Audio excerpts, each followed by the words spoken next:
Hello, आप सब कैसे हैं? उम्मीद करते हैं आप सब ठीक होंगे, स्वास्थ्य अच्छा होगा, पढ़ाई भी ठीक चल रही होगी।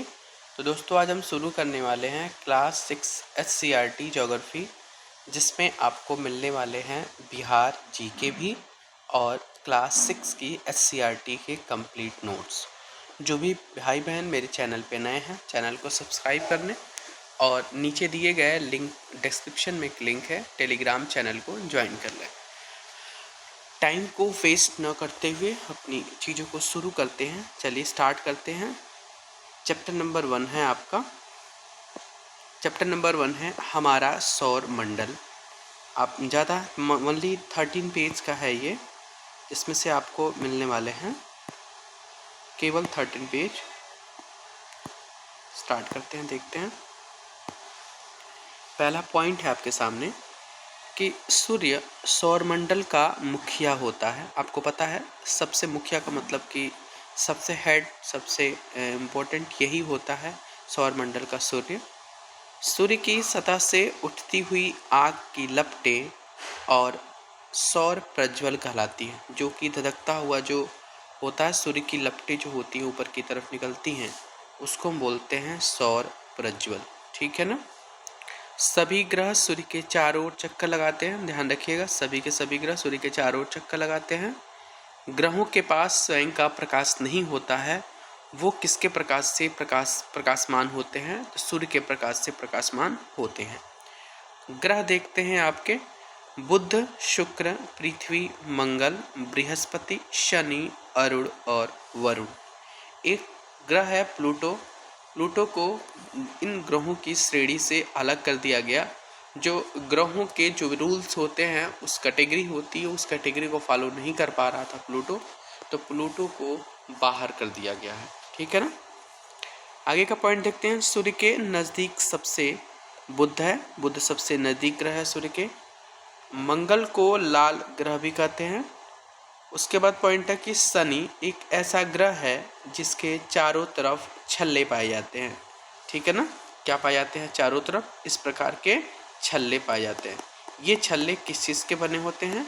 यदि आप लोग थोड़ा सा भी ज्योग्राफी पढ़े होंगे तो आप लोग जरूर बताएंगे, कमेंट सेक्शन में जरूर बताएंगे कि शनि की तरफ बनने वाले जो छल्ले होते हैं वो किस चीज़ के बने होते हैं। ठीक है ना। उसके बाद है कि प्लूटो को अवक्षुद्र ग्रह की श्रेणी में रखा गया।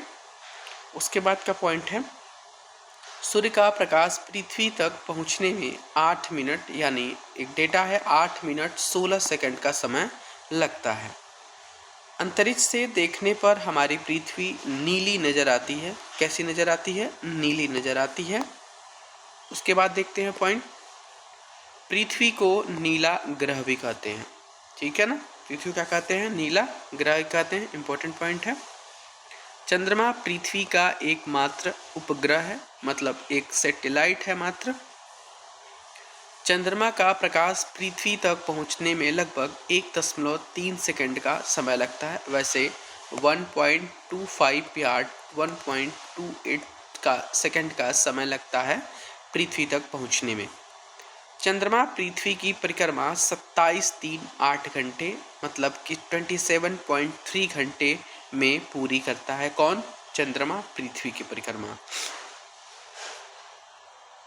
5 फरवरी 2024 तक पृथ्वी के पास, बृहस्पति के पास 95 उपग्रह हैं। पुराना डेटा है कि 63 उपग्रह उसके पास थे, तथा शनि के पास 146 है इस समय, और पुराने डेटा में 62 दिया हुआ है। ठीक है ना। बुध और शुक्र के पास कोई भी सैटेलाइट नहीं है, कोई भी उपग्रह नहीं है। शनि का सबसे बड़ा उपग्रह क्या है? तो टाइटन है। क्या है? टाइटन है। आगे पॉइंट देखते हैं। क्षुद्र ग्रह कारक मंगल एवं बृहस्पति के बीच पाए जाते हैं। यह ग्रहों के टूटे हुए भाग हैं। जो आपका मंगल और बृहस्पति का जो क्षेत्र होता है, उनका जो एक एरिया होता है, उनके बीच का एरिया, उन्हीं के बीच के एरिया में क्षुद्र ग्रह पाए जाते हैं। इंपॉर्टेंट क्वेश्चन पूछता है क्षुद्र ग्रह किस ग्रह के बीच में पाए जाते हैं? तो मंगल और बृहस्पति के बीच में पाए जाते हैं। उल्का पिंड सूर्य के चारों ओर चक्कर लगाने वाले पिंडों से टूटकर गिरते हैं। पृथ्वी पर उल्काओं के गिर जाने से बड़े बड़े गड्ढों का निर्माण होता है। इसी प्रकार इसका एक एग्जाम्पल है महाराष्ट्र का लोनार झील। क्या है? लोनार झील। ये उल्का के गिर जाने से क्या हुआ, काफ़ी बड़ा, बहुत बड़ा गड्ढा बन गया और यही गड्ढा क्या किसका प्रारूप ले लिया, एक झील का। तो लोनार झील किसका है? तो ये उल्काओं के गिरने के जब गिरा था तो उसके द्वारा जो बनाए गए गड्ढे थे वो लोनार झील का निर्माण हुआ। ठीक है ना। सप्तऋषि क्या होता है देखते हैं। पॉइंट अगला पेज नंबर 2 की तरफ आते हैं। सप्तऋषि इंपॉर्टेंट पॉइंट है। सप्तऋषि आपके पुलह, वशिष्ठ, मरीचि, पुलस्त्य, अत्रि, अंगिरस और ऋतु, ये 7 क्या होते हैं? तो ऋषि होते हैं, सप्त ऋषि। यूनानी ग्रंथों में इन्हें उन्हें क्या बोलते हैं? Alpha, beta, gamma, delta, epsilon, एटा और जेटा, इन नामों से भी हम जानते हैं। पुलह तथा ऋतु को मिलाने वाली रेखा, पुलह को मिलाने वाली रेखा, 1 मिनट इसको देखता हूँ। ये पॉइंट यहाँ पे मिस हुआ है, देखिएगा। मिलाने वाली रेखा उत्तर, यहाँ पे लिख दे रहा हूँ, उत्तर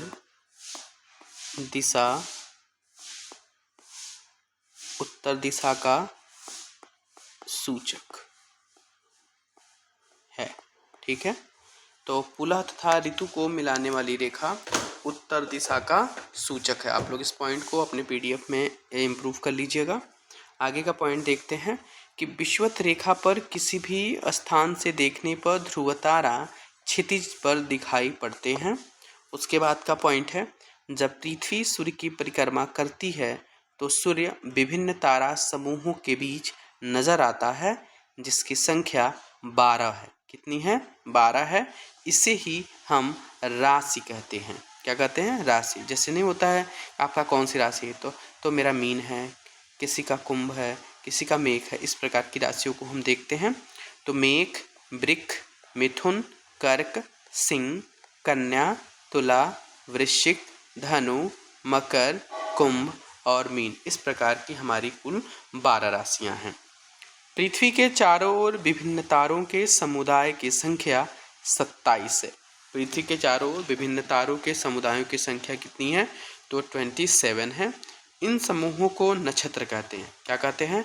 नक्षत्र कहते हैं। और प्रत्येक नक्षत्रों की जो अवधि होती है वो 14 दिन की होती है। कितनी होती है? 14 दिन की। अब आइए देखते हैं चैप्टर से रिलेटेड जो भी एमसीक्यू होंगे, जो भी आपके फीलर्स क्वेश्चंस होंगे, उन सबको देखते हैं। राशियों की कुल संख्या, तो राशियों की कुल संख्या भी मैंने पढ़ा कितनी होती है? 12। सूर्य की आकृति कैसी है? तो सूर्य की आकृति हमारी गोल है। सौर परिवार का मुखिया कौन होता है? तो सूर्य होता है। ग्रहों की कुल संख्या कितनी है? तो 8 है। पहले 9 थी जिसमें प्लूटो को बाहर किया गया है।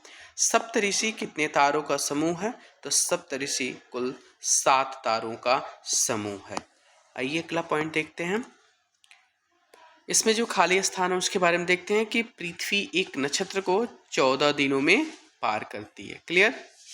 विषुवत रेखा पर ध्रुव तारा क्षितिज पर दिखाई पड़ता है। किस पर दिखाई पड़ता है? क्षितिज पर।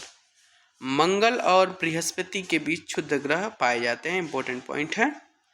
बृहस्पति के पास 95 उपग्रह हैं। जो पुराने डेटा जो है वो 63 पे दिया हुआ है।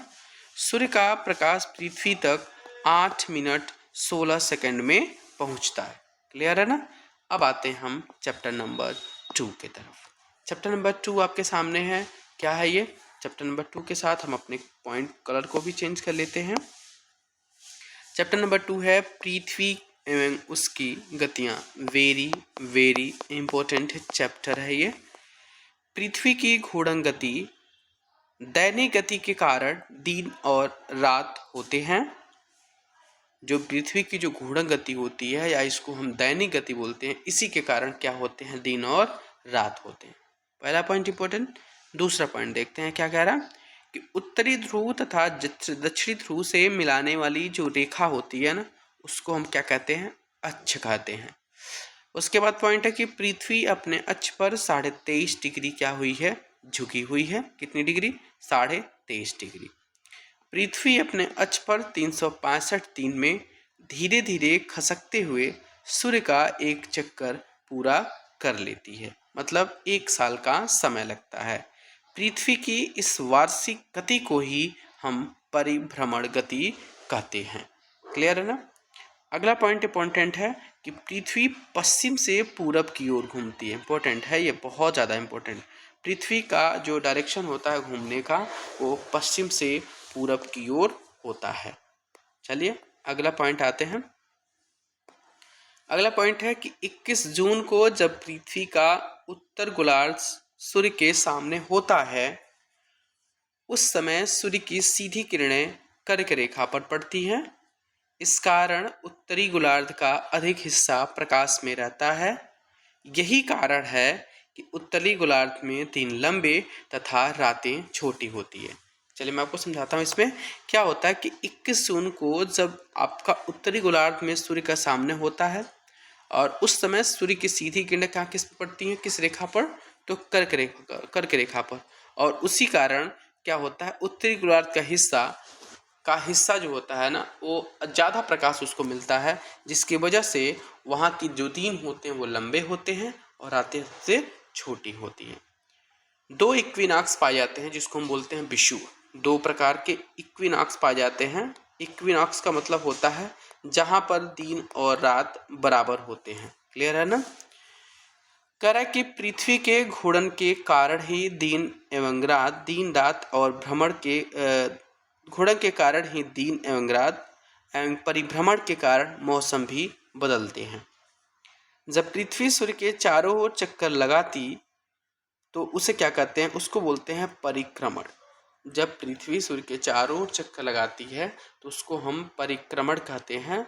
और कह रहा है कि परिक्रमण 365 दिन और 6 घंटे का होता है। 365 दिन और 6 घंटे का। जब पृथ्वी अपनी अक्ष या धुरी पर रहते हुए गोल चक्कर लगाती है या घूमती है तो इसे परिभ्रमण कहते हैं। पृथ्वी का परिभ्रमण 24 घंटे का होता है और परिक्रमण 365 दिन 6 घंटे का होता है। ठीक है ना। जब अपने अक्ष या अपने धुरी पर रह करके चारों ओर घूमती है तो परिभ्रमण कहलाता है, और जब पृथ्वी सूर्य के चारों ओर चक्कर लगाती है तो परिक्रमण होता है। ठीक है ना। तो परिक्रमण 365 दिन 6 घंटे का होता है और परिभ्रमण 24 घंटे का होता है। क्लियर है ना मेरी बात। चलिए आगे देखते हैं। आगे का पॉइंट है आपके सामने कि 21 जून को पृथ्वी के सूर्य की ओर झुके होने के कारण इस समय सूर्य की सीधी किरणें विषुवत रेखा से कुछ उत्तर में कर्क रेखा पर सीधी पड़ती है, जिसके कारण दिन की अवधि लंबी होती है। ठीक है ना। उसके बाद कह रहा है कि 22 दिसंबर को सूर्य दूसरी ओर पहुंचता है, अतः इस समय पृथ्वी का झुकाव सूर्य के विपरीत होता है। इस समय क्या होगा कि पृथ्वी का दक्षिणी गोलार्ध सूर्य के सामने होता है। सूर्य की किरणें मकर रेखा पर सीधी पड़ने लगती हैं, अतः इस समय दक्षिण गोलार्ध में दिन की अवधि लंबी होती है। क्या होती है, दिन की अवधि लंबी होती है। क्लियर है। आगे देखते हैं। करें कि 21 मार्च और 23 सितंबर को दिन और रात की अवधि बराबर होते हैं, जिसे दिवारात्रि कहते हैं। इस समय सूर्य की किरणें विषुवत रेखा पर सीधी पड़ती हैं। मैंने अभी बताया कि 2 दिन होगा जिसमें दिन और रात बराबर होंगे, उसी को बोलते हैं इक्विनॉक्स इंग्लिश में, और हिंदी में बोलते हैं उसको विषुव। क्या बोलते हैं, विषुव। तो 2 विषुव होते हैं या 2 इक्विनॉक्स होते हैं जो 21 मार्च और 23 सितंबर को होते हैं, जिसमें दिन एवं रात की अवधि दोनों बराबर होती है। अगला पॉइंट देखते हैं कि इन तिथियों पर हमारे देश में बसंत एवं शिशिर ऋतु होती है। देखते हैं इसमें आपका ये गोलार्ध है, इस गोलार्ध को हम समझाते हैं। ये आपका गोलार्ध है। ये ऊपर वाला पार्ट आपका उत्तरी अक्षांश और नीचे का दक्षिणी कहलाता है। ये आपका उत्तरी अक्षांश नहीं, उत्तरी ध्रुव और नीचे का दक्षिणी ध्रुव। ये यहाँ से जो होगी उत्तरी आपकी शीतक होती है और ये क्या होती है, दक्षिणी शीतक होती है। जस्ट इसके ऊपर वाला क्या होगा, ये मकर वृत्त है, और जो बीचों बीच निकली हुई है पॉइंट है ना, ये बीचों बीच जो जिसको 0 डिग्री बोलते हैं, इसको बोलते हैं विषुवत वृत्त। क्या बोलते हैं, तो ऊपर वाला जस्ट इसके ऊपर वाला कर्क वृत्त और जस्ट इसके नीचे वाला मकर वृत्त, ठीक है ना। जैसे इसके ऊपर वाले पार्ट में हम बढ़ते चले जाएंगे तो यहाँ पर देखेंगे ये यहाँ के जो भी पार्ट होगा वो काफ़ी गर्म वाला पार्ट होगा, इसको बोलते हैं उष्णकटिबंध। क्या बोलते हैं, उष्णकटिबंध। और जैसे हम इसके ऊपर जाएंगे ये आपका उत्तरी समशीतोष्ण, मतलब न ज़्यादा ठंडी न ज़्यादा गर्मी होगी, लेकिन जैसे इसके ऊपर बढ़ेंगे तो यहाँ पे ठंडी ज़्यादा हो जाएगी। क्लियर है ना। वैसे ही सेम कंडीशन इसमें भी है। आगे देखते हैं कि ध्रुवों के निकट सूर्य की किरणें अत्यधिक तिरछी पड़ती हैं। यही कारण है कि 6 महीने का दिन होने के बावजूद ये किरणें वहाँ के धरातल एवं वातावरण को गर्म नहीं कर पाती हैं। आगे का पॉइंट है, अतः यहाँ पर वर्ष पर बर्फ जमी रहती है। इस क्षेत्र को शीत कटिबंध की पेटी भी कहा जाता है। मतलब जब जाहिर सी बात है वहाँ पर हमेशा बर्फ जमी रहेगी तो वहाँ पर शीत कटिबंध का स्थिति बन जाता है, तो इसलिए इसको बोलते हैं शीत कटिबंध पेटी। अब आते हैं जो MCQ उसको देखते हैं हम वन लाइनर के फॉर्म में। ज़्यादा टाइम वेस्ट हो रहा था इसलिए मैंने इसको वन लाइनर के फॉर्म में आपके सामने लाया है। जैसे समदिवारात्रि, समदिवारात्रि का मतलब इक्विनॉक्स, जो 21 मार्च और 23 सितंबर को। सबसे बड़ा दिन आपको पता है 21 जून को होता है। पृथ्वी अपने अक्ष पर कितनी डिग्री झुकी हुई है, अभी हमने पढ़ा था 23.5 डिग्री झुकी हुई है। शीतोष्ण कटिबंध क्या होता है, शीतोष्ण कटिबंध में सबसे अधिक ठंडी होती है और बहुत कम गर्मी पाई जाती है। उसके बाद पॉइंट है कि जहाँ साल भर गर्मी पड़ती है वह क्षेत्र उष्ण कटिबंध कहलाता है, जो विषुवत रेखा के आसपास का दोनों क्षेत्र होता है। पृथ्वी आकार में चंद्रमा से क्या है, तो छोटी है। सोचिए, आप लोग सोचते होंगे कि चंद्रमा छोटा है, नहीं, चंद्रमा बड़ा है पृथ्वी से, यानी पृथ्वी का आकार चंद्रमा से क्या है, छोटा है। चांद पर पहुंचने वाले पहले व्यक्ति कौन है, तो नील आर्मस्ट्रॉन्ग हैं, जो 20 जून 1969 को अपोलो मिशन 11 के दौरान पहुंचे थे। ठीक है ना। अब आते हैं हम चैप्टर नंबर 3 की तरफ, पृथ्वी के परिमंडल। क्लियर है ना। आइए स्टार्ट करते हैं।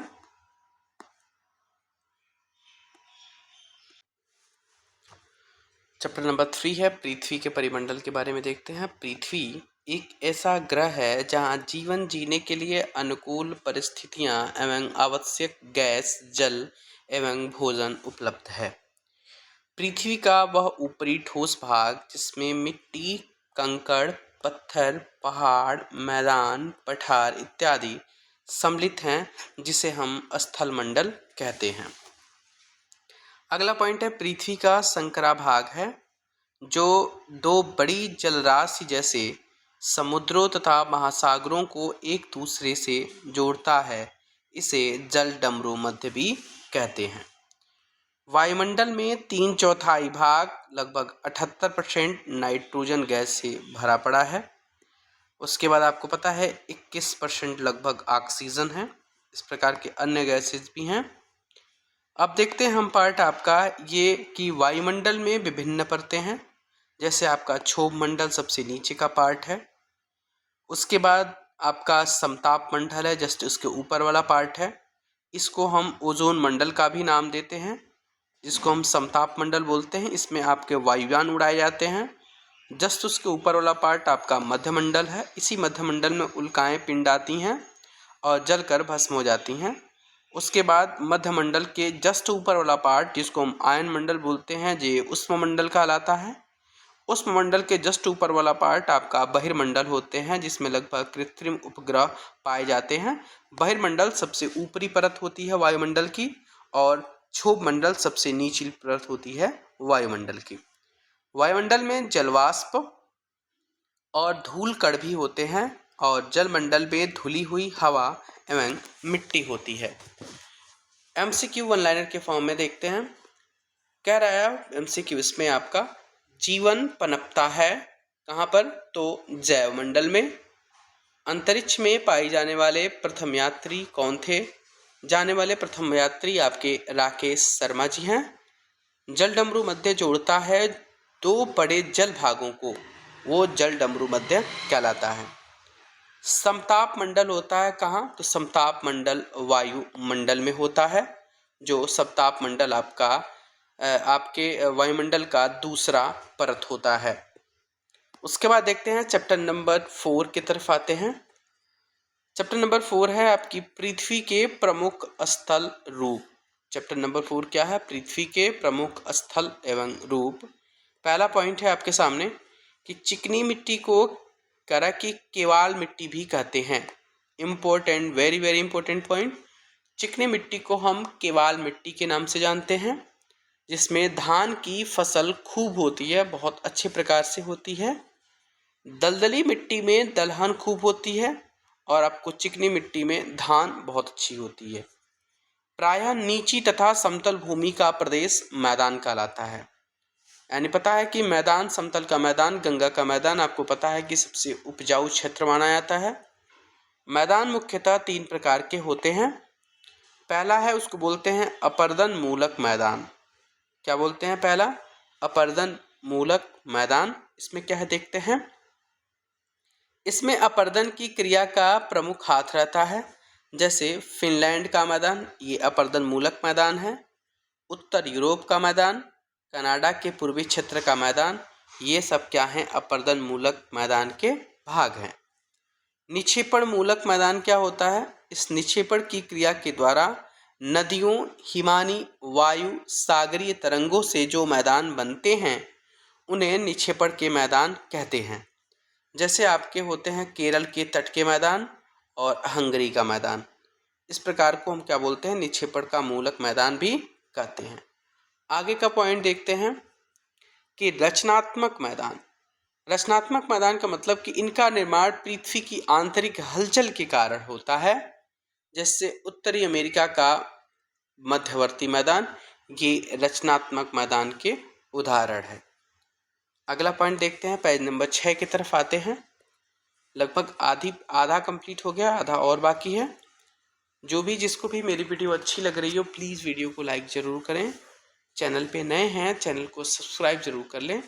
टेलीग्राम के चैनल का लिंक, इस पीडीएफ को लेने के लिए टेलीग्राम ज्वाइन कर लें, जिसकी लिंक आपको डिस्क्रिप्शन में मिल जाएगी। बिहार का अधिकतर भाग गंगा नदी के दोनों तरफ मैदानी भाग के रूप में फैला है। ऐसे मैदान पश्चिम में पंजाब से लेकर पूरब में आसाम तक फैला हुआ है। ठीक है ना। ये इलाके आपके कौन हैं? सतलज, गंगा और ब्रह्मपुत्र का मैदान कहलाते हैं। आगे का पॉइंट देखते हैं। अगला पॉइंट है कि तिब्बत का पठार संसार का सबसे ऊंचा पठार है। पामीर के पठार को संसार की छत भी कहा जाता है। यानी पामीर के पठार को संसार की छत कहते हैं और तिब्बत का पठार संसार का सबसे ऊंचा पठार है। पर्वत आपके 3 प्रकार के होते हैं। पहला होता है वलीद पर्वत, दूसरा होता है भ्रंशुत पर्वत और तीसरा होता है ज्वालामुखी पर्वत। वलीद पर्वत देखते हैं, जिसको हम फोल्डेड माउंटेन के नाम से जानते हैं। सतह उबड़ खाबड़ एवं शिखर शंक्वाकार टाइप का होता है, इस प्रकार का। जैसे हिमालय पर्वत, दक्षिण अमेरिका का एंडीज पर्वत, ये सब के सब क्या हैं? वलीद पर्वत का उदाहरण है। भ्रंशोत पर्वत क्या है? तो पृथ्वी की आंतरिक हलचल के कारण पृथ्वी पर दरारें पड़ जाती हैं। 2 दरारों के बीच का भाग ऊपर उठ जाता है। इस उठे भाग को हम भ्रंशुत पर्वत कहा जाता है। जैसे आपका भारत का जो सतपुड़ा पर्वत है वो भ्रंशुत पर्वत का उदाहरण है, और जो हमारा हिमालय पर्वत है वो आपका वलीद पर्वत का उदाहरण है। ज्वालामुखी पर्वत देखते हैं। तो ज्वालामुखी से निकलने वाले जो लावा होते हैं और अन्य पदार्थों के ठंडा होकर जम जाने से जिन पर्वतों का निर्माण होता है उसे ज्वालामुखी पर्वत कहते हैं। जैसे इटली का विसुवियस पर्वत, ये क्या है? आपका ज्वालामुखी पर्वत का उदाहरण है। इटली का विसुवियस पर्वत ज्वालामुखी पर्वत का उदाहरण है। अगला पॉइंट देखते हैं। भारत के अंडमान निकोबार के बैरन आइलैंड में सक्रिय ज्वालामुखी पाए जाते हैं। केवल भारत का एक ऐसा ही पार्ट है, केवल बैरन द्वीप जिसको बोलते हैं, जो अंडमान निकोबार का पार्ट है, वहीं पर आपकी सक्रिय ज्वालामुखी पाए जाते हैं। इस चैप्टर से रिलेटेड आपके एमसीक्यू देखते हैं वन लाइनर के फॉर्म में, ठीक है, वन लाइनर के फॉर्म में देखते हैं। बिहार में सोन नदी किस तरह के क्षेत्र से होकर बहती है? तो सोन नदी मैदानी क्षेत्र से होकर बहती है। वाल्मीकि नगर बिहार के किस क्षेत्र में अवस्थित है? तो वाल्मीकि नगर पश्चिमी चंपारण के उत्तर पश्चिम क्षेत्र में स्थित है। धान की फसल के लिए उपयुक्त मिट्टी, अभी अपने स्टार्टिंग पॉइंट ही पढ़ा था, चिकनी मिट्टी उपयुक्त होती है। पठार के ऊपर की सतह होती है, क्या होती है? तो सपाट होती है। पर्वतों के कितने प्रकार होते हैं? तभी मैंने पढ़ा 3 प्रकार होते हैं, बृहस्पति पर्वत, वलित पर्वत और ज्वालामुखी पर्वत। आगे का पॉइंट देखते हैं जो चैप्टर नंबर आपके 5 है, जिसमें कोई भी ऐसा इंपॉर्टेंट पॉइंट नहीं दिया गया था, तो हम डायरेक्ट आ जाते हैं चैप्टर नंबर 6 की तरफ, ग्लोब और पृथ्वी। आप लोगों को बिलीव नहीं होगा तो जाकर के आप देख सकते हैं, मुझे ऐसा कोई इंपॉर्टेंट पॉइंट नहीं लगा जो आपके नोट्स में होने चाहिए। चलिए चैप्टर नंबर 6 देखते हैं। चैप्टर नंबर 6 है ग्लोब और पृथ्वी और ग्लोब। ये आपके महादेश हैं जिसको हम महाद्वीप, और ये हैं आपके महासागर, जैसे आपके एशिया, यूरोप, ऑस्ट्रेलिया, अफ्रीका, उत्तरी अमेरिका, दक्षिणी अमेरिका और अंटार्कटिका, ये आपके क्या हैं? महाद्वीप हैं, जो कितने होते हैं? 7 हैं। महासागर कितने हैं? तो आपके हिंद महासागर, प्रशांत महासागर, अटलांटिक महासागर और आर्कटिक महासागर, ये आपके क्या हैं? महासागर है। जो बुक में दिया मैंने वही लिखा है, ठीक है ना। चलिए आगे देखते हैं।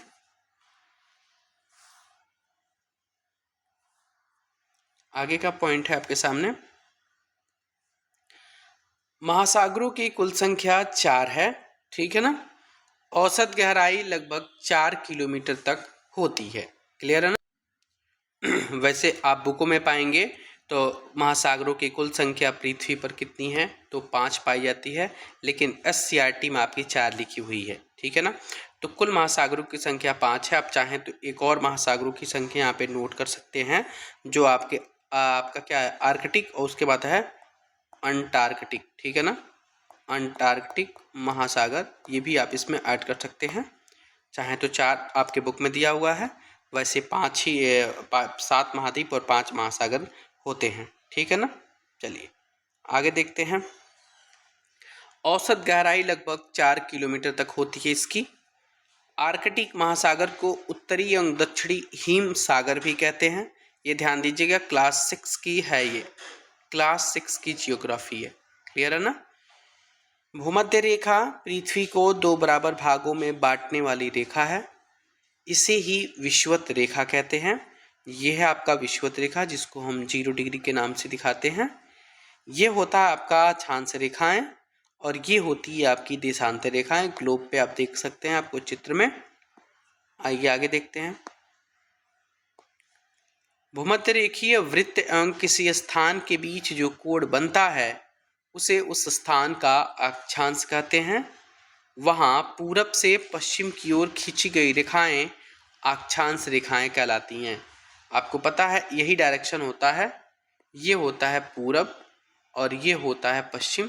तो पूरब से पश्चिम की तरफ जो भी रेखाएं इस प्रकार से खींची गई होंगी वह अक्षांश कहलाएंगी, और उत्तर से दक्षिण की तरफ जो भी रेखाएं खींची गई होंगी इस प्रकार की, वे देशांतर रेखाएं कहलाती हैं। भूमध्य रेखा का 0 डिग्री अक्षांश है। 0 डिग्री अक्षांश से अन्य अक्षांशों की गणना की जाती है। विषुवत रेखा से उत्तर 90 डिग्री और दक्षिण के 90 डिग्री अक्षांश होते हैं। 23-23.5 डिग्री उत्तरी अक्षांश को कर्क रेखा एवं 23.5 डिग्री दक्षिणी अक्षांश को मकर रेखा कहा जाता है। याद रखिएगा, इंपॉर्टेंट पॉइंट है ये। 2 अक्षांशों के बीच की दूरी समान होती है, जो लगभग 111 किलोमीटर की लगभग होती है दूरी। आपके जो यहाँ से यहाँ तक की जो दूरी दी हुई है, यहाँ के इनके बीच का जो गैप है, ये जो गैप है आप गैप देख रहे हैं, ये वाला गैप, ये सब गैप 111 किलोमीटर की डिस्टेंस होती है जो लगभग समान होती है, यानी हर जगह बराबर होती है। ठीक है ना। आगे का पॉइंट देखते हैं। अगला पॉइंट आपके सामने है कि ग्लोब पर उत्तरी ध्रुव तथा दक्षिणी ध्रुव को जोड़ती हुई रेखाएं खींची गई हैं। ये सभी लंबवत रेखाएं देशांतर रेखाएं कहलाती हैं। किसी भी स्थान की सही स्थिति और समय का पता लगाने के लिए इन रेखाओं का सहारा लेना पड़ता है। किसका? तो अक्षांश और देशांतर रेखाओं का। इनकी संख्या लगभग 360 होती है। किनकी? तो देशांतर रेखाओं की संख्या 360 होती है। दो देशांतर रेखाएं महत्वपूर्ण मानी जाती हैं। कौन कौन सा? एक पहला है 0 डिग्री और दूसरा है 180 डिग्री देशांतर रेखा। ये महत्वपूर्ण मानी जाती हैं। 0 डिग्री को हम प्रधान देशांतर रेखा या प्रधान मध्याह्न रेखा के नाम से जानते हैं और 180 डिग्री को अंतर्राष्ट्रीय तिथि रेखा के नाम से जानते हैं। मेरी बात क्लियर है? समझ में आ रही होगी। आगे देखते हैं कि विषुवत वृत्त पर इन्हें बीच की दूरी अधिक होती है। विषुवत वृत्त पर इनके बीच की दूरी क्या होती है? अधिक होती है। ये आपके सामने दिया हुआ है। ये सभी के सभी देशांतर रेखाएं के द्वारा प्रदर्शित हैं। ये पूरब का पार्ट है, ये पश्चिम है, ये उत्तरी ध्रुव और ये दक्षिणी ध्रुव है। आपका यहाँ पे 0 डिग्री है, 0 से 20 डिग्री, 20 से 40 डिग्री, 40 से 60, 60 से 80, इस प्रकार की आपकी अलग अलग डिग्रियां दिखाई गई हैं। पृथ्वी को एक देशांतर से दूसरे देशांतर तक पहुंचने में लगभग 4 मिनट का समय लगता है। मतलब एक यहाँ से लगभग यहाँ तक आने में 4 मिनट का समय लगता है। अंतर्राष्ट्रीय तिथि रेखा से पश्चिम जाने पर एक तिथि बढ़ा दी जाती है तथा पूरब जाने पर एक तिथि घटा दी जाती है। वेरी वेरी इंपॉर्टेंट पॉइंट है ये। तिथि आगे कब मतलब कब बढ़ाया जाता है? जब रेखाएं पश्चिम से जाने पर, मतलब अंतर्राष्ट्रीय तिथि 180 डिग्री से पश्चिम जाएंगे तो एक दिन बढ़ जाएगा और पूरब जाएंगे तो एक दिन घट जाएगा। क्लियर है? आगे देखते हैं। अगला पॉइंट है आपके सामने कि अक्षांश रेखाओं से स्थान के तापमान का, देशांतर रेखाओं से समय का एवं अक्षांश और देशांतर रेखाएं मिलती हों तो उससे उस स्थान की स्थिति का पता करते हैं। अक्षांश रेखाओं से किसके? तो तापमान का, देशांतर रेखा से उस स्थान के समय का, और इन दोनों रेखाएं जहां पर आपस में मिलती हैं उसे उस स्थान की स्थिति का पता लगाते हैं। मेरी पॉइंट क्लियर है?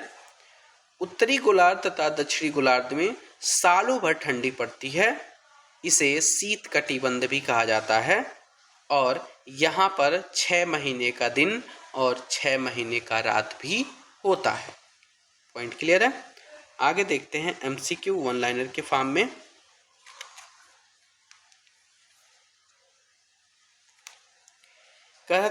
अगला देखते हैं पॉइंट क्या है कि एक देशांतर से दूसरे देशांतर की दूरी तय करने में सूर्य को कितना समय लगता है? तो लगभग 4 मिनट का समय लगता है। सबसे अधिक गर्मी कहाँ पड़ती है? तो उष्णकटिबंध में सबसे अधिक गर्मी पड़ती है। कर्क रेखा 23.5 डिग्री सेल्सियस 23.5 डिग्री उत्तरी अक्षांश में है। अंतर्राष्ट्रीय तिथि रेखा से पूरब जाने पर एक तिथि यानी एक दिन बढ़ जाता है और अंतर्राष्ट्रीय तिथि से पश्चिम जाने पर एक दिन तिथि घट जाता है। क्लियर है ना? अभी आपने यहाँ पे पढ़ा था कि पश्चिम जाने पर बढ़ा दी जाती, सॉरी यहाँ पर पूरब जाने पर घटा दी जाती है। याद रखिएगा, घटा दी जाती है, मैंने लिखा है, बोला गलत है, घटा दी जाती है। क्लियर है ना? आगे देखते हैं। आगे है चैप्टर नंबर 7 मानचित्र अध्ययन। इसमें भी कोई इंपॉर्टेंट पॉइंट नहीं था, इसके केवल MCQ मैंने लिए हुए हैं। जमीन के बड़े भाग को कागज पर दिखाने के लिए प्रयोग करते हैं। क्या? तो छोटे मापक का प्रयोग करते हैं। जिस मानचित्र में पर्वत, पठार, मैदान इत्यादि को दर्शाते हों उसे क्या कहते हैं? उसे बोलते हैं भौतिक मानचित्र, फिजिकल मैप बोलते हैं।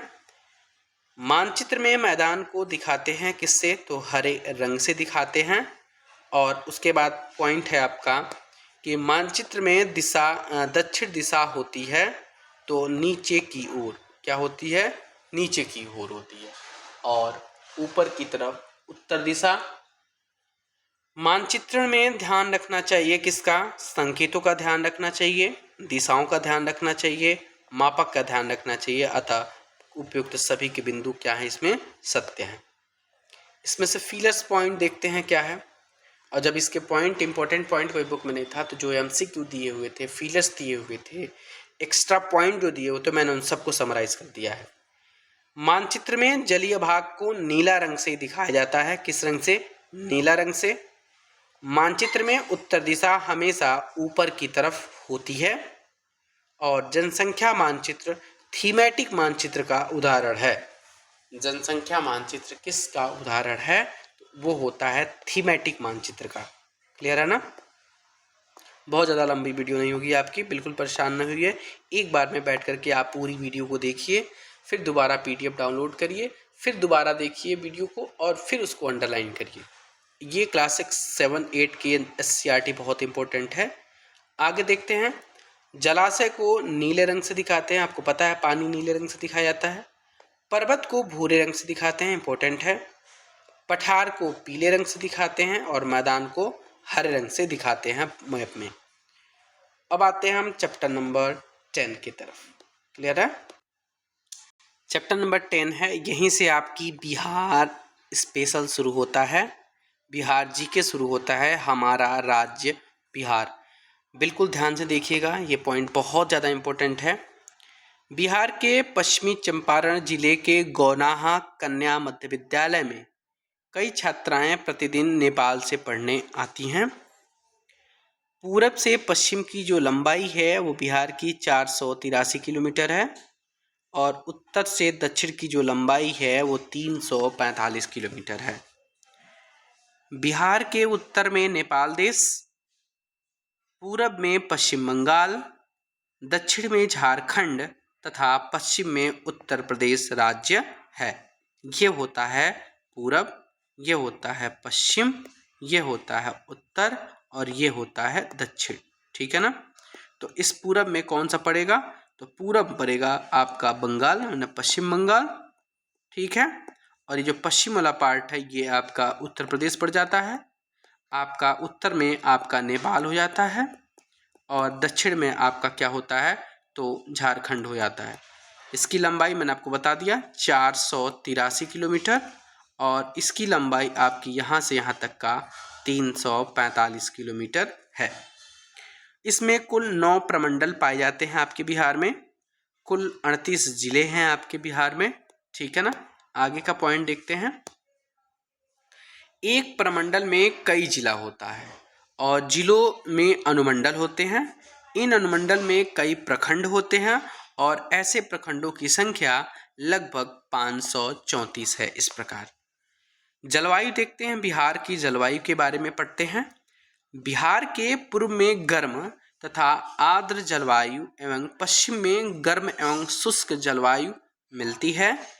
यहाँ की जलवायु मानसूनी है। क्या है, यहाँ की जलवायु मानसूनी है, मतलब बदलती रहती है। यहाँ मुख्यतः 3 ऋतुएं होती हैं, जैसे ग्रीष्म ऋतु, वर्षा ऋतु और शीत ऋतु होती है। गर्मी के दौरान धूल भरी तेज हवाएं चलती हैं, आंधियां चलती हैं जिसको हम लू का नाम देते हैं, ये गर्मी के दौरान चलती हैं। बाढ़ का मूल स्रोत गंडक, बागमती, कमला, बकैया, करेह, महानंदा, कोसी इत्यादि नदियां हैं जिसका उद्गम नेपाल है। ये सब के सब बाढ़ के मूल स्रोत की नदियां हैं। बिहार का शोक किस नदी को कहते हैं, आपको पता होगा, कोसी नदी को बिहार का शोक भी कहा जाता है। सुपौल से दक्षिण सहरसा जिले तक लगभग 110 किलोमीटर तक का पूर्वी बांध और मधुबनी से दक्षिण खगड़िया तक लगभग 90 किलोमीटर तक के पश्चिमी बांध के बीच लगभग 10 किलोमीटर के चौड़े क्षेत्रों वाले लोग वर्ष में लगभग 3-4 महीने की दोहरी जिंदगी जीते हैं। रीजन ये है कि यहाँ पर बाढ़ के आसार सबसे ज़्यादा पाए जाते हैं, जिससे लोगों को अपने घर द्वार छोड़ कर के भी जाना पड़ता है। बाढ़ का पानी उतरने पर करा कि मनीजर क्या लिखा है, मनीजर के पौधे डंठल के रूप में तैयार हो जाते हैं, जो जलावन के काम आते हैं। लोग उनको जला करके अपने खाना भी बनाते हैं। अगला पॉइंट है आपका, पटना से पूरब का एक बड़ा हिस्सा फतुहा से बढ़िया मोकामा तक ताल या ताल क्षेत्र कहलाता है। क्या कहलाता है? किसके? पटना के जब पूरब जो हिस्सा है, जो फतुहा से लेकर के बहड़िया तक है, वो मोकामा तक, वो सब के सब आपके ताल क्षेत्र कहलाता है। पटना के निकट जो दियारा है और जल्ला क्षेत्र है, वो सब्जी उत्पादन के लिए अनुकूल माना जाता है। वैशाली, समस्तीपुर, मुजफ्फर जिलों में तंबाकू की खेती होती है। छपरा, सिवान, गोपालगंज, चंपारण में आपकी गन्ना की खेती सबसे ज़्यादा होती है। पूर्णिया, कटिहार, अररिया और किशनगंज जिलों में जूट की खेती सबसे ज़्यादा होती है। सबसे इम्पोर्टेंट है कि तंबाकू की खेती वैशाली, समस्तीपुर, मुजफ्फरपुर जिले में होती है। अगला पॉइंट देखते हैं हम, उत्तर पश्चिम में हिमालय की तराई में सोमेश्वर की पहाड़ियों में जंगल पाए जाते हैं। अररिया और पूर्णिया जिलों के कुछ हिस्सों में विरल वन पाए जाते हैं। क्या पाए जाते हैं? विरल, मतलब काफ़ी अलग अलग प्रकार के वन पाए जाते हैं। जमुई और बांका जिलों की कुछ हिस्सों में जंगल है। गया तथा नवादा जिलों में भी झारखंड की सीमा से सटे कुछ हिस्से वन से आच्छादित हैं। सरायसा तंबाकू उत्तर बिहार में समस्तीपुर, मुजफ्फरपुर, वैशाली जिलों के कुछ प्रखंड में उपजाया जाता है। उत्तर पश्चिम में स्थित गोपालगंज या पश्चिमी चंपारण में गन्ने की खेती अच्छे से होती है। कहाँ पे? उत्तर पश्चिम में गोपालगंज और पश्चिमी चंपारण में गन्ने की खेती काफ़ी अच्छे तरीके से और अच्छे प्रोडक्शन के फार्म में होता है। पश्चिमी चंपारण में वाल्मीकि नगर, रोहतास जिले में कैमू अभ्यारण्य, नालंदा जिले में राजगीर अभ्यारण्य, गया में गौतम बुद्ध अभ्यारण्य, खड़गपुर की पहाड़ियों के बीच अवस्थित भीम बांध, ये अलग अलग जगहों पे पाए जाते हैं। जैसे मान लीजिए पूछ देगा कैमूर अभ्यारण्य कहाँ है, तो रोहतास जिले में। गौतम बुद्ध अभ्यारण्य कहाँ है, तो गया में है। भीम बांध अभ्यारण्य कहाँ है, तो खड़गपुर की पहाड़ियों के बीच स्थित है। अगला पॉइंट है आपके सामने कि बेगूसराय जिले की कांवर झील, क्या है ये? कांवर झील के क्षेत्र में जाड़े के समय देसी तथा विदेशी पक्षियों का झुंड देखा जा सकता है। संजय गांधी जैविक उद्यान कहाँ है, तो संजय गांधी जैविक उद्यान आपका पटना में है। जाड़े के दिनों में पटना के दानापुर सैनिक छावनी के निकट गंगा के तट पर साइबेरियन क्रेन, जिसको हम प्रवासी पक्षी का नाम देते हैं, भारी संख्या में प्रतिवर्ष आते हैं। 2011 की जनगणना के अनुसार बिहार की कुल जनसंख्या 10 यानी इकाई, दहाई, सैकड़ा, हजार, 10,000, लाख, 10 लाख, करोड़, 10 करोड़, यानी 10,38,04,637 है। बिहार से अधिक लोग सिर्फ उत्तर प्रदेश तथा महाराष्ट्र में रहते हैं। मतलब वहाँ के अपने रोजगार के लिए लोग दूर दूर तक जाते हैं। गुजरात में भी जाते हैं, उत्तर प्रदेश में जाते हैं, महाराष्ट्र में जाते हैं। यहाँ से लोग एमसीक्यू को वन लाइनर के फॉर्म में पढ़ेंगे। रबी फसल, ध्यान दीजिएगा, रबी फसल के लिए मशहूर ताल क्षेत्र अवस्थित है। कहाँ से? तो पटना से पूरब में स्थित है। सोमेश्वर पहाड़ियाँ हैं, कहाँ से? तो हिमालय के तराई क्षेत्र में है। करें कि सरायसा क्षेत्र वैशाली, समस्तीपुर, मुजफ्फरपुर के क्षेत्र में है। सरायसा क्षेत्र कौन सा है? तो वैशाली, समस्तीपुर और मुजफ्फरपुर का क्षेत्र सरायसा क्षेत्र है। गन्ना उत्पादक जिले अभी बताया था, गोपालगंज, बेतिया, मोतिहारी, इस प्रकार के जो क्षेत्र हैं वो गन्ना उत्पादक जिले हैं। अगला देखते हैं बिहार दर्शन 1, बहुत ज़्यादा इंपॉर्टेंट है। करा कि मुचलिंद सरोवर बोध गया में बोधि वृक्ष के बगल में अवस्थित है। विष्णुपद मंदिर फल्गु नदी के तट पर स्थित है। इस मंदिर को रानी अहिल्याबाई ने बनवाया था। यहाँ पर प्रत्येक वर्ष अश्विनी महीने के कृष्ण पक्ष में यहाँ पितृपक्ष का मेला लगभग 15 दिनों के लिए लगता है। मनियार मठ, जरासंघ का अखाड़ा, ये सब के सब राजगीर में है। शांति स्तूप भी राजगीर में है। शांति स्तूप सफ़ेद गुंबदकार स्तूप है जो सफ़ेद संगमरमर का बना हुआ है। पावापुरी में एक जल मंदिर है और यही वह जगह है जहां भगवान महावीर शरीर त्याग कर महापरिनिर्वाण प्राप्त किए थे। यानी आपको पता है भगवान महावीर पावापुरी में उनकी मृत्यु हुई थी और जल मंदिर का एक जगह है, यहीं पर वो शरीर को त्यागे थे। ककोलत जलप्रपात नवादा जिले में है। यह प्रपात ठंडे जल के लिए प्रसिद्ध है, मतलब यह प्रपात, यहाँ इस प्रपात में ठंडे जल ही मिलते हैं जो नवादा जिले में है। कौन? ककलोत जलप्रपात। इस चैप्टर से रिलेटेड जो एमसीक्यू होंगे, मिलान होंगे, उनको देखते हैं। गौतम बुद्ध को ज्ञान की प्राप्ति हुई थी बोध गया में। गया में अवस्थित विष्णुपद मंदिर किसने बनवाया? तो रानी अहिल्याबाई ने बनवाया। बिहार में गर्म जलकुंड कहाँ अवस्थित है? तो राजगीर में अवस्थित है। ककोलत प्रसिद्ध है किसके लिए? तो ठंडे जल के लिए, नवादा डिस्ट्रिक्ट में पड़ता है। जरासंघ का अखाड़ा अवस्थित है राजगीर में। शांति स्तूप भी आपकी राजगीर में ही पड़ती है। अगला पॉइंट देखते हैं। अगला पॉइंट है कि मुचलिंद सरोवर बोध गया में है। रानी अहिल्याबाई विष्णुपद मंदिर का निर्माण करवाई थी। शांति का स्तूप राजगीर की पहाड़ियों के बीच में है। ककोलत जलप्रपात नवादा जिले में स्थित है। अगला चैप्टर देखते हैं, चैप्टर नंबर 10, जो फाइनल चैप्टर है, लास्ट चैप्टर है, बिहार दर्शन 2। आप लोग को वीडियो अच्छी लगे तो प्लीज़ वीडियो को लाइक और एक प्यारा सा कमेंट जरूर करिएगा। आपको वीडियो कैसी लगी, क्या होने चाहिए इम्प्रूवमेंट, क्या नहीं होने चाहिए, आप लोग ज़रूर कमेंट बॉक्स में लिखिएगा। बिहार दर्शन 2 चैप्टर नंबर 10 लास्ट चैप्टर है हमारा। शेर शाह का मकबरा पटना में है। क्लियर है ना? शेर शाह का मकबरा कहाँ है? तो शेर शाह का मकबरा, आप लोग इसको इम्प्रूव करिएगा। बुक में वैसे पटना में दिया, लेकिन पटना में तो है नहीं ये शेर शाह का जो मकबरा है ना वो सासाराम में होता है।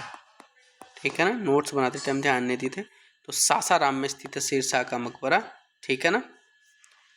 सासाराम राष्ट्र, ऐसा दिया भी है यहाँ पर कि सासाराम राष्ट्रीय राजमार्ग संख्या 2 के किनारे रोहतास का जिला मुख्यालय है और यहाँ से दिल्ली हावड़ा को जोड़ने वाली ग्रैंड कोड रेलवे लाइन भी गुजरती है। ठीक है? शेर शाह ने हुमायूं को हटाकर भारत की गद्दी पर कब्जा कर लिया था। यह मकबरा शेर शाह अपने जीवन काल में ही बनवा लिया था। कौन? जो शेर शाह का मकबरा सासाराम में है वो। यह मकबरा अष्टकोणीय है। क्या है? इसमें अष्टकोणीय है, जो लाल पत्थर से बना हुआ है। मकबरे की छत गोल गुंबद के रूप में है। गोल घर पटना के गांधी मैदान के पश्चिम में स्थित है। गोल घर का निर्माण कैप्टन जॉन गॉलस्टीन ने 1786 में अनाज के सुरक्षित भंडार के उद्देश्य से करवाया था। किस लिए करवाया था? कि हमको मतलब उनको अनाज को सुरक्षित रखना है, इसलिए गोल घर का निर्माण कैप्टन जॉन गॉलस्टीन, क्या नाम है? कैप्टन जॉन गॉलस्टीन ने 1786 में करवाया था। जो आपके गांधी मैदान के पश्चिम में जो गोल घर है पटना के, उसका निर्माण जॉन गॉलस्टीन ने 1786 में करवाया था, जिसका उद्देश्य भंडार, अनाज के सुरक्षित भंडार को सुरक्षित करना था। गोलघर की दीवारें 12 फुट मोटी हैं और 96 फुट ऊंची हैं। गांधी मैदान के किनारे स्थित श्री कृष्ण मेमोरियल हॉल भी है। गोलघर के निकट ही पटना संग्रहालय स्थित है। पटना संग्रहालय राजस्थानी शैली में बना हुआ है। किस शैली में बना हुआ है? राजस्थानी शैली में। यहाँ पर एक राजेंद्र कक्ष भी बना हुआ है। यक्षिणी मूर्ति जो दीदारगंज में मिली थी, पटना संग्रहालय में रखी गई है। तख्त हरमंदिर साहब पटना सिटी में है। गुरु गोविंद सिंह के जन्म दिवस पर यहाँ भव्य मेला भी लगता है। आते हैं चैप्टर से रिलेटेड जो एमसीक्यू होंगे वन लाइन के फॉर्म में देखते हैं। गुरु गोविंद सिंह का जन्म स्थान है पटना सिटी। क्या है? पटना सिटी। गोलघर कहाँ अवस्थित है? तो पटना में है। दीदारगंज कहाँ है? तो भी पटना में है। कह रहा है कि अब उसके बाद फिलर्स में आते हैं कि गोलघर का निर्माण कैप्टन जॉन गोल्डस्टीन ने 1786 में करवाया था। शेरशाह का मकबरा सासाराम में स्थित है। यक्षिणी की मूर्ति दीदारगंज में मिली थी। कहाँ मिली थी? दीदारगंज में यक्षिणी की मूर्ति मिली है। तख्त श्री हरिमंदिर पटना सिटी में अवस्थित है। शेरशाह का मकबरा अष्टकोणीय है।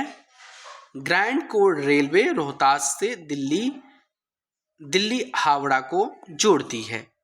तो दोस्तों इसी के साथ हमारा क्लास 6 की कंप्लीट एससीईआरटी मैंने कराया है। ये पूरी की पूरी कंप्लीट है। और वीडियो आप लोगों को पसंद आया तो वीडियो को लाइक जरूर करिएगा। ये क्लास 6 की एससीईआरटी क्या है? ज्योग्राफी है। इसमें आपको बिहार स्पेशल भी लगभग 3 चैप्टर हैं, तो बिहार स्पेशल भी इसमें हमने करवाया है। तो इस वीडियो को स्किप मत करिएगा, पूरी वीडियो को आप ज़रूर देखिएगा। इसी के साथ अपनी बातों को हम यहीं पे समाप्त करते हैं। Thank you so much.